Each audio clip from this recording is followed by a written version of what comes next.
Good morning, traders. I am Emily Advani, the CEO of the Investment Banking Institute and your host here at NewsWare's Trade Talk.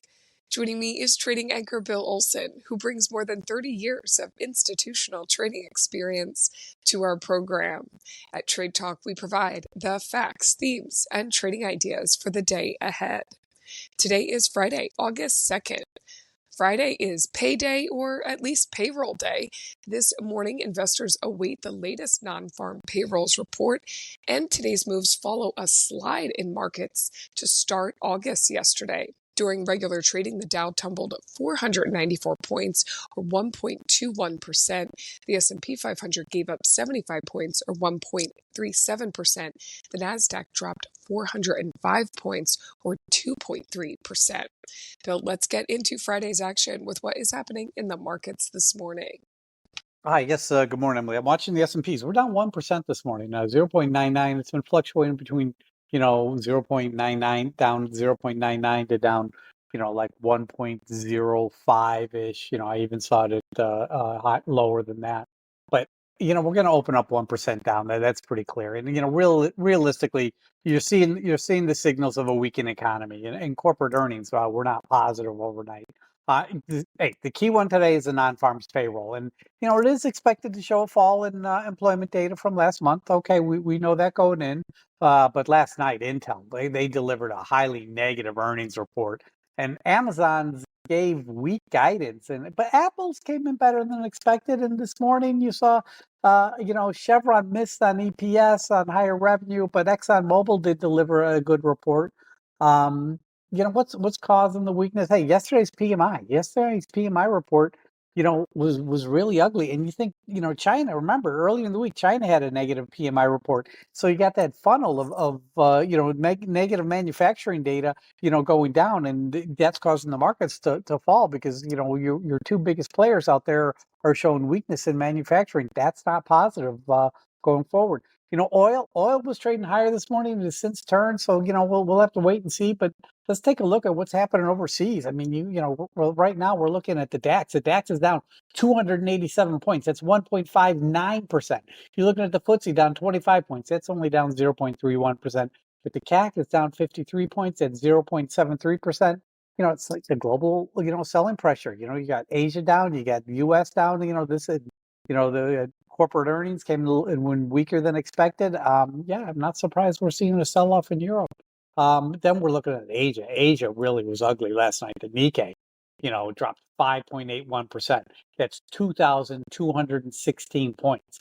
The Hang Seng dropped 359 points, or 2.8%, and the Shanghai in China dropped 27 points, which is 0.92%.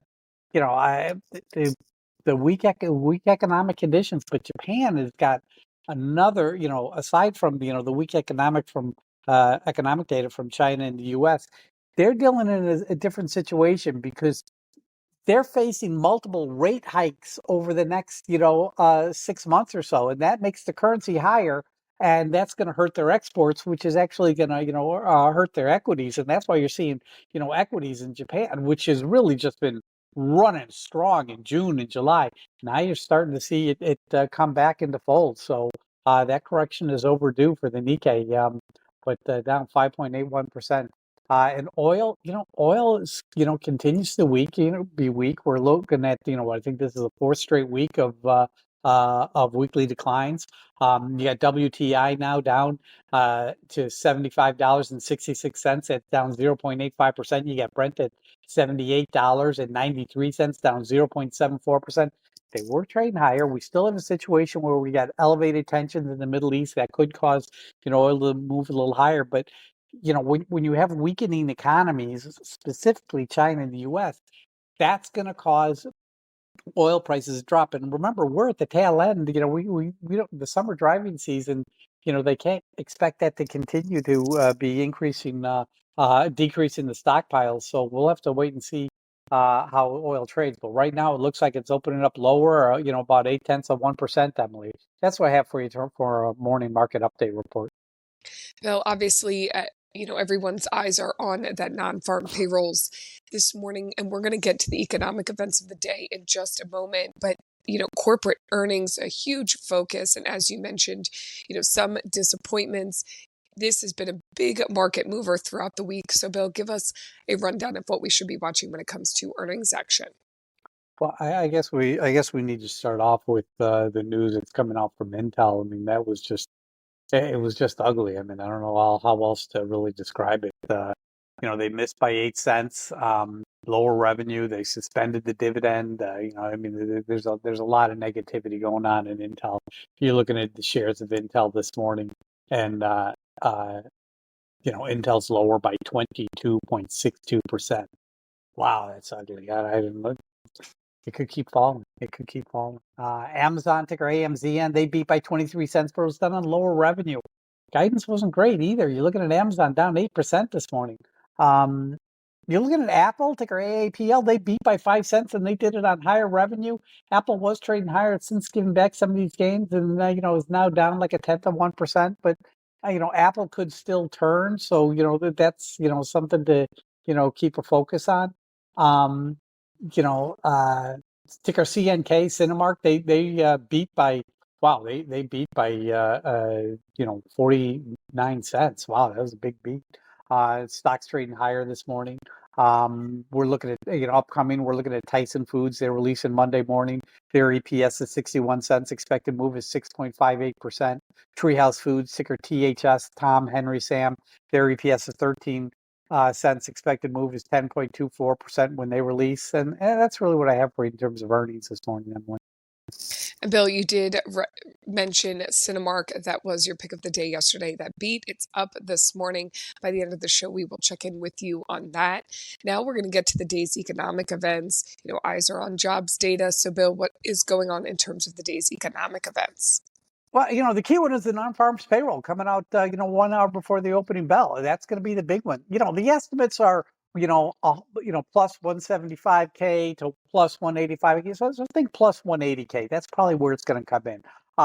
Last month's reading came in at plus 206, so that shows a lower indication of job hirings, and that's kind of what the Fed wants to see in order to lower interest rates. But this weakening PMI data is going to be much bigger for them.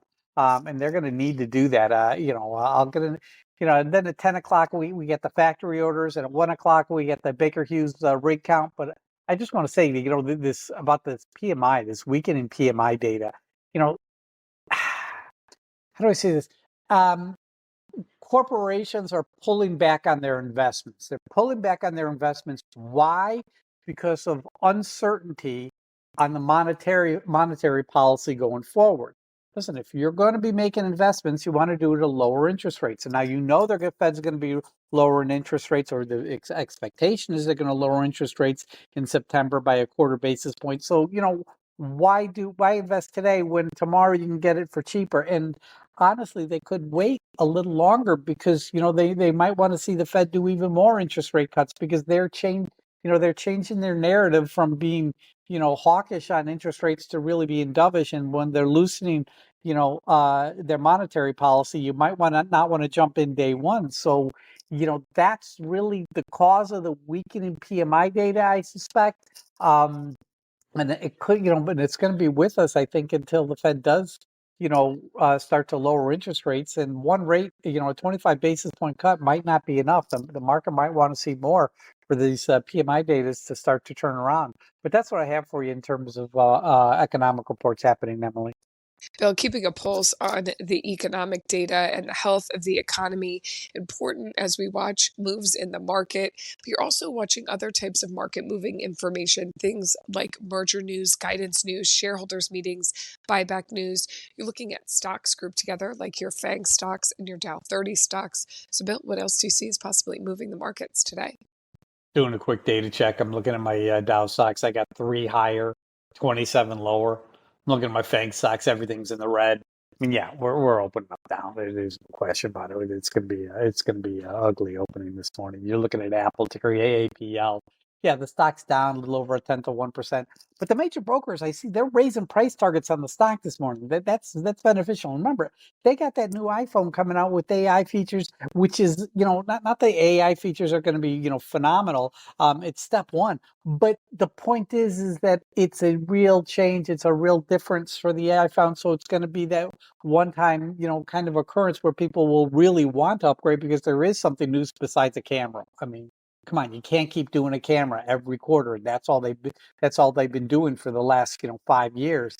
But they come out with these new AI features. We don't know what they are, but that will be a real impotence for people to want to upgrade their iPhones, and that could be a real shot in the arm. So price targets are being raised on Apple this morning. Amazon, listen, the stock's getting hit. It's down 8% this morning. They're said to be spending a lot in the second half on data centers, real estate, and chips because they need to fuel their AI ambitions. Okay, makes sense. Stocks 168. I mean, listen, I like Amazon. I think it could go little lower from here, but we'll have to wait and see. Tesla, ticker TSLA. I mean, listen, Tesla's not awful. I mean, at 215, it's only down 0.8%. Now, the big news out on Tesla is that their sales in China actually rose in July. Demand was boosted by aggressive government subsidies for electric vehicles, but still, that's positive news for Tesla. So I wouldn't be surprised if Tesla turns into the green this morning. Talking Dow Jones 30, we're talking Intel. I mean, come on, the stock is just getting slammed. It's down 23% now. The restructuring news, the dividends suspension, job cuts. I mean, when you start to suspend the dividend, that's like waving a white flag. I mean, you're surrendering, and they've got a long way to kind of turn this company around, and it's not going to happen overnight. So you can't. Being long Intel is probably not good for the short term. I could see the stock going lower. I don't think they turn this thing around on a dime. It's just too big of a company. Chevron and Exxon, let's face it, they did divergence. I mean, Chevron is moving lower this morning. They missed on their EPS, but they came in with higher revenue. But they're doing these management changes, which is also a little bit concerning. I mean, the stock's down 1.23% this morning. They're moving their headquarters, to from California to Houston, Texas. So that means more management changes. Not everybody's going to be jumping on board to move to move to Houston. I mean, that's just what happens. So we'll have to see. But Chevron's a little weaker. But ExxonMobil did come in with a beat, and that stock is trading higher. XOM, it's up 0.5% this morning. Amgen, ticker AMGN, just want to point out they're releasing Tuesday afternoon, and they got to move. That stock will move $17, and Amgen is up 11 cents. Is up, slightly, about 0.1% this morning. So we'll keep an eye on shares of Amgen. In terms of merger news, let's talk merger news. Caesars, ticker CZR, they're said to have sold the World Series of Poker rights to NSUS Group. Apparently they got $500 million for it. Accenture, ticker ACN, they're going to be acquiring Spanish firm Bolson. Terms weren't disclosed. In terms of guidance, I mean, let's face it, Intel sees Q3 adjusted EPS at -3 cents. It's probably going to be bigger, but the street was expecting 31 cents, so that's a 34-cent drop. That's ugly. Amazon, they see Q3 revenue coming in 154 billion to 158 billion. Street estimate was 158.24 billion. So, yeah, that's not good. Shareholders meetings, Canadian Goose, ticker GOOS, Grace Oscar Sam. They got a shareholders meeting today at 10 a.m. In terms of buyback news, I see DraftKings, ticker DKNG. They announced a 1 billion share repurchasing agreement. I think that's their first one, DKNG. That's one that's very interesting. But that's what I have for you in terms of news hitting the tape this morning, Emily.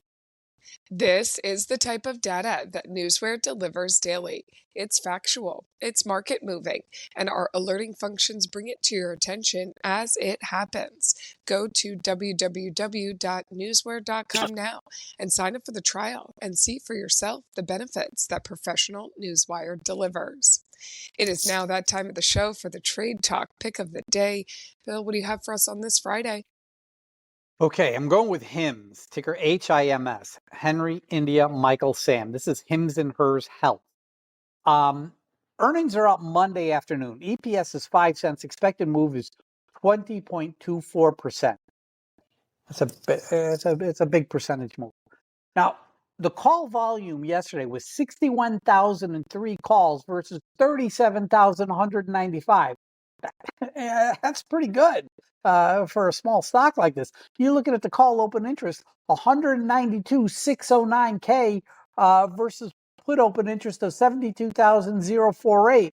I mean, that's more than 2 to 1. And the major brokers are positive in the stock. They're raising price targets. And you look at last quarter's earnings report, and they said that, they showed that their subscriber ads are helping them out because they increased their subscribers like 41% last quarter when they released in May. So that their ads are continuing. I think this could, be another nice beat. And, I think it's possible to get in. 1780 is not crazy. I think you can get in around that mark. $17.80, $17.90. We'll see. But I think this could be I think this thing could show some gains today and, Monday morning as we're going into earnings, it could be positive as well. So I like him. Ticker HIMS, Henry India Michael Sam today, Emily. Bill, we'll follow that along with you. And coming up, we're going to do a recap on yesterday's pick of the day, so don't go anywhere. But ahead of that, let's take a look at the current breaking headlines that have hit the tape in our hot off the press segment. Bill, take it away. Amazon.com says AWS continues to be partner of choice. Okay, that's what you'd expect him to say. Apple says FX to remain headwind in Q4 with negative revenue impact of 1.5%. Yeah, those FX rates affect certain companies. I always remember McDonald's saying weaker earnings due to FX issues, 30 years ago, and it continues to this day. Apple CEO says China Q3 revenue improved from the first half. LOCO, Larry Oscar, Charlie Oscar, El Pollo Loco sees Q4 CapEx spending at $424 million. It's 24 million to 26 million. That's what it is. Roku, this is interesting. Roku announced the adoption of Unified ID 2.0. Now, this is interesting because, what this means is now they can more target advertisers ads to certain people that are signing up for Roku. You sign up for Roku, you put in your information, now they can target ads to you. And, this was developed by Trade Desk, TTD. So, Roku implemented it and the shares are trading higher. This came out late yesterday, but, I see the shares rallying due to this news story. Little news sometimes is all it takes to get a stock to really rally. What else we got going on here today? ZVRA, Zebra, Victor, Richard, Apple, FDA is holding a meeting today to discuss their new drug application. Walgreens, ticker WBA, William Boy Apple, they're selling shares in Centocor for the third time this year. They raised $1.1 billion by doing it. Chevron, ExxonMobil, said they're better than expected beat. Was based on rising output from its purchase early this year from the shale oil from Pioneer Natural Resources.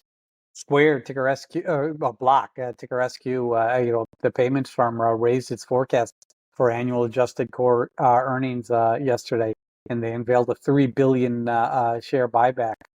They're betting on Brazilian consumer spending and cost-cutting measures. Stock's trading higher this morning. I was looking at this one as my stock of the day. I didn't choose it. I went with Cinemark for a variety of reasons. But it did come through nicely. DoorDash, ticker DASH, the food delivery company forecasted third quarter profit above expectations and surpassed revenue for the June quarter. GoDaddy, ticker GDDY, the internet service provider raised its forecast for 2024 revenue yesterday. That's what I have for you this morning, Emily. Okay, Bill, before we await that non-farm payrolls report and dive into trading on this Friday, let's do that check-in on yesterday's pick of the day. I pointed it out earlier in the show was Cinemark. They did release earnings this morning, as you told us. The company reported a Q2 EPS of 32 cents. The consensus here had only been 9 cents. They reported a Q2 revenue of $734.2 million. The consensus here was $691.73 million. The company credited part of this boost from the success of the film Inside Out 2. Bill, how would your call work out? Worked out fabulous. I mean, the fact of the matter, the stock opened up at 23.58 and fell to 22.93, but closed at 23.09. Now, remember, I had said, listen, 23 to 23.05 is a kind of a good entry price, but it did fall actually beneath that, which is even better. Now, listen, I got in at 23.01. But you look at that stock this morning and it's trading $24. I mean, this is a $23 stock. That's a 3% move. CNK, Charlie Nancy Kilo.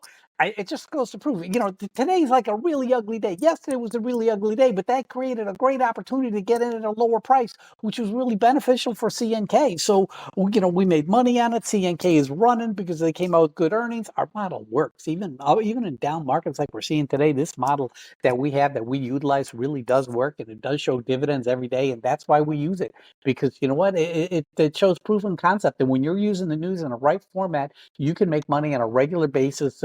When you really follow the trends, and that's what we're doing with with NewsWare and our earnings model. So CNK, very much a winner. Very happy today, Emily. Very happy. Consistency is key here, and 3% on a big down day. I will take that any day, and we will check in with you on Monday about today's Hims and Hers Health Pick of the Day. Bill, thank you as always for your expert insight. Join us back here Monday and each weekday morning next week at NewsWare's Trade Talk, when we provide the facts, themes, and trading ideas for the day ahead. Again, I'm your host, Emily Bonney, here with trading anchor Bill Olson. Traders, you know what to do. Let's go out there and make some green.